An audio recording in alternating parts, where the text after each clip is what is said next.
Hello friends, Gautami பேசுகிறேங்க. எல்லோரும் எப்படி இருக்கிறீங்க? இன்றைக்கி என்னடா எறும்பை பிடிச்சி வீடியோ போடுறீங்க அப்படின்னு நினைக்காதீங்க. எறும்பு பார்த்தீங்களா, இது வந்து இந்த எறும்பு வந்து கருப்பாக இருக்குங்க. அதிகமாக வந்து கடிக்காதுங்க இந்த எறும்பு வந்து நம்மளைய.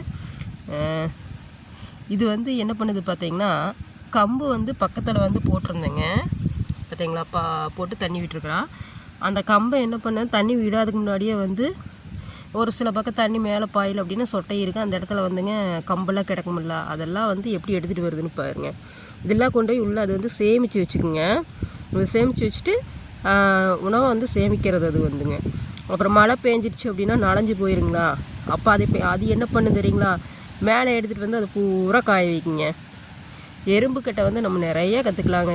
சேமிப்பு பழக்கங்களை வந்து எறும்புக்கிட்ட வந்து நிறைய கற்றுக்கலாம்.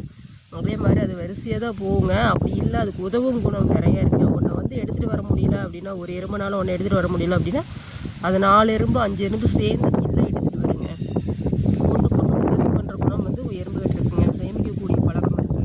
நம்ம இதுகிட்ட வந்து நிறைய கற்றுக்கலாங்க. அப்புறம் மாடு கன்று போட்டது என்ன பண்ணுவாங்கன்னா, அந்த சீம்பால் இருக்கும் இல்லைங்க, அது வேக வச்சு ஃபஸ்ட்டு வந்து இந்த எறும்புக்கு தான் வைப்பாங்க. அந்த கருப்பாக இருக்குது பார்த்தீங்களா, இந்த எறும்புக்கு தான் கொண்டு வந்து வைப்பாங்க. ஏன் அப்படின்னா, அது வந்து சாமி எறும்பு அப்படின்னு சொல்லிட்டுங்க முதல்ல வந்து சாமிக்கு படைப்போம் இல்லைங்க. அதனால் வந்து இந்த எறும்பு கொண்டாந்து எங்கே அந்த குழி இருக்கோ தேடி கொண்டாந்து அந்த இனிப்பை வச்சுட்டு அப்புறம் தான் நம்ம வந்து இந்த சீம்பால் வந்து சீம்பு சாப்பிடுவோங்க. பார்த்தீங்களா அதோட குழிக்கெல்லாம் எடுத்துகிட்டு போகுது பாருங்கள், எவ்வளோ அழகாக எடுத்துகிட்டு போகுதுன்னு பாருங்கள். Okay friends, thank you.